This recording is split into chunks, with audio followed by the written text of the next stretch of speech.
Avant d'entamer la version discrète du fil binaire, il est nécessaire de voir et d'étendre le calcul différentiel de R vers C. En traitement de signal, généralement, on est amené à optimiser des fonctions coûts réels.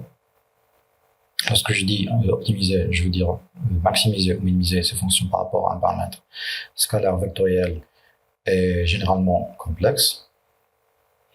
Et pour cela, on devrait utiliser certains opérateurs tels que le gradient, le hessien et le jacobien. Juste par souci de cohérence de notation, on va définir quelques notations qu'on va utiliser. Donc les lettres minuscules Gangan définissent le vecteur. Ici, l'opérateur transposé va permettre de modifier un vecteur ligne en vecteur colonne. L'opérateur transconjugué, c'est à la fois une conjugaison et une transposition de vecteurs. La matrice est notée par une lettre majuscule en gras. L'opérateur gradient de la fonction scalaire G de la variable A, qui est une matrice réelle complexe, n'est que la matrice des dérivées partielles. Donc la dérivation ici se fait par rapport aux éléments de A, et la dimension du gradient n'est que la dimension de la matrice A, qui est l'argument de la fonction G. Donc notez ici que le gradient est toujours noté avec un indice déterminant la variable par rapport à laquelle on fait notre dérivation. Un terme assez récurrent dans l'écriture des formes quadratiques, on trouve les formes quadratiques. Les formes quadratiques peuvent être dans R ou bien dans C. Dans R, l'écriture est la suivante, donc y égale à x transpose à x, avec x est un vecteur appartenant à Rn. Dans C, y égale à x transconjugué à x, avec x est un vecteur appartenant à Cn. La particularité pour la forme quadratique dans C, il faut que la matrice soit hermétienne, c'est-à-dire A égale à A transconjugué. Ici, vous trouvez un exemple de forme quadratique dans R2. Donc, le vecteur x est un vecteur de dimension 2. Et la matrice A est une matrice identité. Donc, la forme quadratique prend la forme suivante. Donc, comme exercice, vous pouvez vous-même vérifier les égalités suivantes. Donc, ici, les gradients sont par rapport à x ou bien par rapport à A.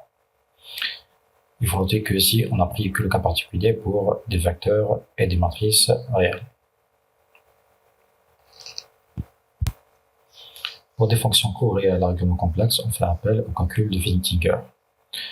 Pourquoi cela? Parce que généralement, avec la définition classique de la dérivée, les fonctions doivent vérifier la condition de Cauchy-Riemann en relation avec la partie réelle imaginaire de n'importe quelle fonction.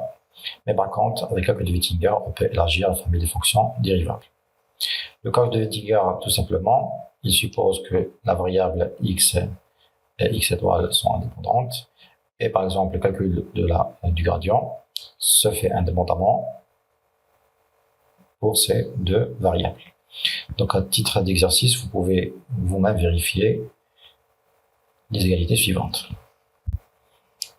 Après la description du fil du Wiener continu, ainsi que le rappel du calcul différentiel de C, nous allons vous présenter maintenant le filtre de Wiener discret, implémentable sur calculateur.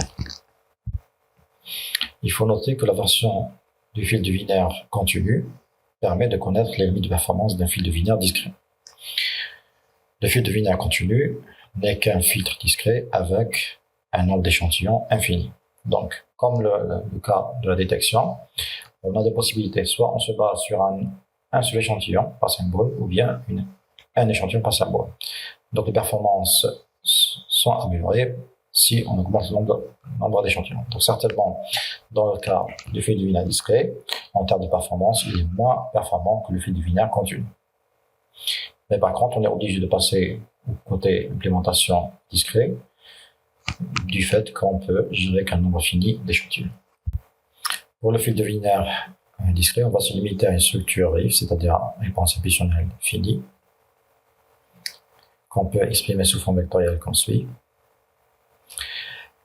Et on suppose aussi que les signaux S, R et des tildes N sont des signaux réels. On peut représenter un échantillon du signal reçu sous forme vectorielle. Donc, vecteur RK est la collection d'échantillons de RK jusqu'à R de K moins N moins 1. Et la sortie du fil du linéaire discret HK est que le produit de convolution entre R et la réponse inconditionnelle. Donc, la sortie du filtre du linéaire des chapeaux de K est un produit scalaire entre les deux vecteurs définis comme suit, ou bien sous forme scalaire, le produit de convolution.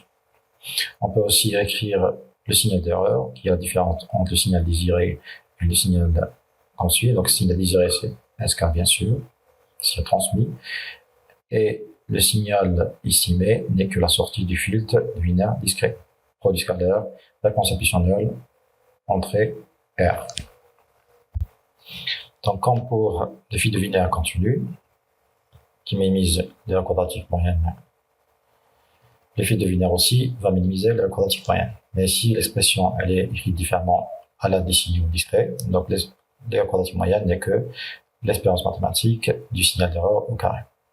Après développement, on a cette expression qu'on peut reformuler en permutant ici les grandeurs à l'aide du opérateur transconjugué. Bien sûr, cela ne va pas altérer la valeur puisque un produit scalaire génère un scalaire, un transposé d'un scalaire n'est que le scalaire lui-même.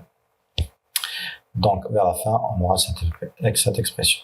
Donc, l'erreur quadratique moyenne n'est que la variance du signal d'intérêt, une forme quadratique impliquant la matrice de covariance, et un produit scalaire entre la réponse inconditionnelle du fil du linéaire et l'intercorrélation signal-vecteur d'observation.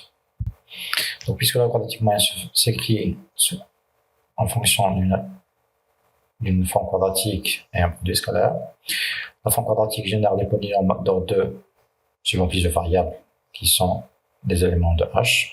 Le produit scalaire des polynômes d'ordre 1, donc minimiser la quadratique moyenne, revient à annuler le gradient de cette fonction par rapport à H. Donc H ici, c'est la réponse inconditionnelle du fil de linéaire qu'on est en train de chercher. Le calcul du gradient nous permet d'avoir cette égalité. Donc pour une matrice de covariance symétrique, donc la matrice covariance, rappelez-vous, égale à ça, et par définition, c'est une matrice symétrique, nous permet d'avoir le filtre de linéaire discret en structure RIF. Donc cette équation est équivalente à l'équation de Wiener-Hopf en continu. Donc le filtre de linéaire optimal est basé sur la fonction de covariance ou la matrice de covariance de l'observation, ainsi que l'interpolation signal utile observation. Il faut noter que le filtre optimal de linéaire se base sur la fonction d'interpolation et celle-ci suppose la connaissance du signal utile. Bien sûr, en transmission d'informations, ce n'est pas le cas. C'est pour cela, à l'intérieur de l'information, on transmet un signal dit pilote, connu par l'émetteur et le récepteur. Donc, pendant la transmission, il y a deux phases. Il y a une phase lorsqu'on transmet les pilotes et une autre phase où on transmet l'information utile. Lorsqu'on transmet le pilote, on estime le filtre minimisant le bruit qui est le filtre du linéaire, défini comme suit. Et la seconde phase, on utilise ce filtre déjà calculé pour débruiter l'information. Pour le filtre de linéaire discret, les conditions sont les mêmes que pour le signal continu, à savoir la stationarité, des signaux, ainsi que l'indépendance, signal utile et bruit. Donc, sans ces deux conditions, on aura soit des performances dégradées du filtre ou bien un dysfonctionnement total de notre filtre.